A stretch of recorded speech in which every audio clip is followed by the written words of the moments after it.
Warm greetings to everybody. Welcome to my presentation. My name is PRATHOSHINI Devi and I am currently doing my second year in MSc Software Systems. This is a problem statement that I have chosen from RECode. The statement says that given an array of points represented on an xy plane, return the maximum number of points that lie on the same straight line. Let us take a look at the following example. So there are 6 points given totally, out of which the points 1, 1 and 5, 3 do not lie in the straight line. So the output must be 4. So we will be using brute force algorithm. So what is brute force algorithm?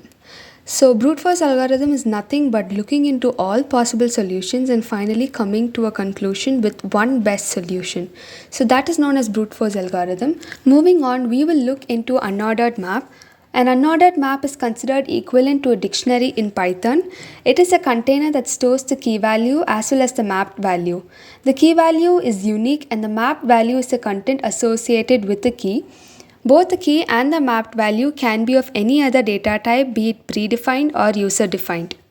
This is an example declaration of the unordered map. The key will be of the first data type, which is the string, and the mapped value will be of the second data type, which is the integer. So now let us look into the code. So in this solution we will be using a vector of vectors, which is nothing but a 2D array. First step, we have declared an unordered map named map1. So the key value will be of data type double and the mapped value will be of data type integer. We have initialized the variable answer to 0. We will be using two loops here. The iterating variable of the first loop will be I and the second loop will be j. The second loop usually starts from I plus 1. So inside the first loop, we initialize the temporary variable and the count variable to 0. After that, we start the second loop. We first check the first numbers of 2 points. If they are equal, we increment the count and find the maximum among the temp and count. If the if block fails, then we move on to the else block where we find the slope among the 2 points. The slope formula is given by y2 minus y1 divided by x2 minus x1. The slope value is added as a key to the unordered map and the mapped value is incremented. Then we find the maximum among the temporary variable and the mapped value. The points with the same slope are considered to lie on the same line. Then this maximum value will be assigned to the temporary variable. After the inner loop ends, the maximum among the answer and temp plus 1 is identified. This value is assigned to the answer variable. We are incrementing the temp because the first point that we have included also has to be calculated as part of the line. After this, the unordered map is cleared and the iterating variable of the outer loop is incremented. Finally, we return the value of the answer. Let us take a look at a sample test case. So here we have 3 points. This is a pretty simple one, but I have chosen this for a better understanding. The value of I is 0 and the value of j is 1. The first number of the first point and the first number of the second point are compared. After the comparison, we find that they are different and we move on to the else block.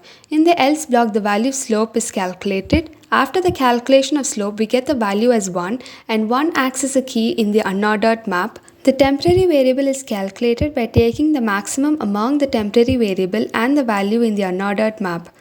Initially, the temporary variable was initialized to 0. After this calculation, the maximum among 0 and 1 is selected. So the temporary variable is equal to 1. After this, the iterating variable j is incremented to 2. So the first point and the third point are compared. The first number of each points are compared and found to be different. So we again calculate the slope value, which is found to be 1. So the value in the unordered map with key as 1 is incremented to 2 and the temporary variable becomes 2. After the inner loop terminates, the value of answer is calculated by taking the maximum among the answer and temp plus 1. The temporary variable is incremented in order to include the first point also. So now the value of answer will be 3. Now the unordered map is cleared and the value of I is incremented. The value of I becomes 1 and the value of j becomes 2. The inner loop runs only one time. The first number of the second point and the first number of the third point are compared.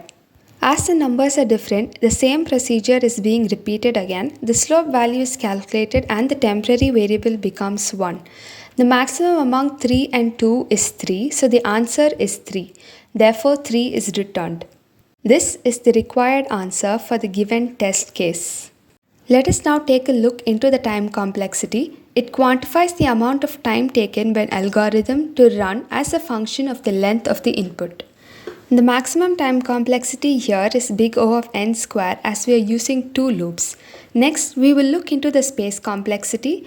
The space complexity is the amount of memory space required to solve an instance of the computational problem as a function of characteristics of the input. Here, the space complexity is big O of n as we have used an unordered map of size n. So finally, we have come to the end of the presentation. Thank you for spending your valuable time.